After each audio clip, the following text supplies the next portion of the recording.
رہے ہیں. تو یہ جو لوگ بیٹھ جاتے ہیں نا بس عبادت کرو اور لڑائی وڑائی اسلام میں ہے ہی نہیں، یہ دنیا میں کوئی بھی عقل مند اس نظریے کا حامی نہیں ہوگا.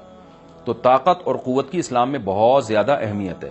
اس سے ہمیں یہ بھی پتہ چلتا ہے کہ اپنے ملک کی، خاص طور پر اسلامی ملک کی جو فوجی قوتیں ہیں، جو فوجی طاقتیں ہیں، ان کی ہمیں قدر کرنی چاہیے. کیونکہ اگر کوئی بھی ملک عسکری لحاظ سے کمزور ہو جائے، کیونکہ اللہ تعالیٰ تو جو عسکری لحاظ سے طاقتور قومیں تھیں اللہ نے ان کا کتنا تذکرہ کیا، ہاں وہ اللہ کے باغی نہ ہوں.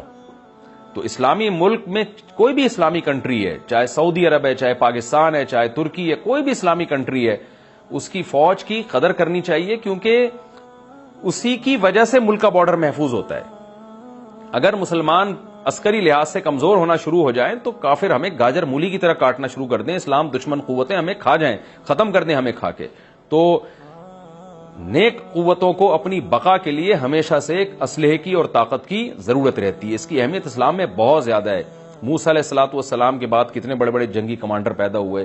ذوالقرنین کا اللہ نے کیسا تذکرہ کیا. ذوالقرنین کی عبادت کا کہیں بھی تذکرہ نہیں، حالانکہ وہ بڑے عبادت گزار بھی تھے. داؤد علیہ السلام کی عبادت کا تذکرہ بھی ہے، ان کی تلوار اور طاقت کا تذکرہ بھی ہے.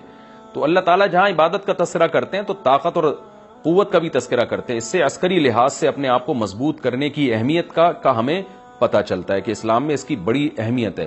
کسی بھی اسلامی ملک کی فوج کا مورال کسی بھی لحاظ سے ڈاؤن نہیں ہونا چاہیے، اور عسکری لحاظ سے وہ کسی بھی لحاظ سے کمزور نہیں ہونی چاہیے.